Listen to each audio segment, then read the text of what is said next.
পৃথিবীর সবচেয়ে পবিত্র মহিলা কাকে বলা হয়? হযরত মরিয়ম আলাইহিস সালাম। পৃথিবীর সবচেয়ে পর্দাশীল মহিলা কে? হযরত ফাতিমা রাদিয়াল্লাহু তাআলা আনহা।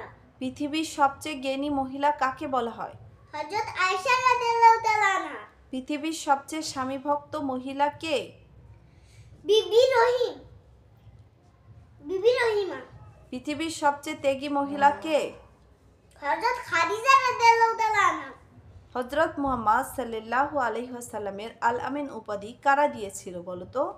মক্কার মুশরিকরা। নবী রাসূলের নামে শপথ করা কি? ছোট শিরক। সূরা ফাতিহার মোট আয়াত সংখ্যা কতটি বলো তো? 7টি। ইনশাআল্লাহ কথাটির অর্থ কি?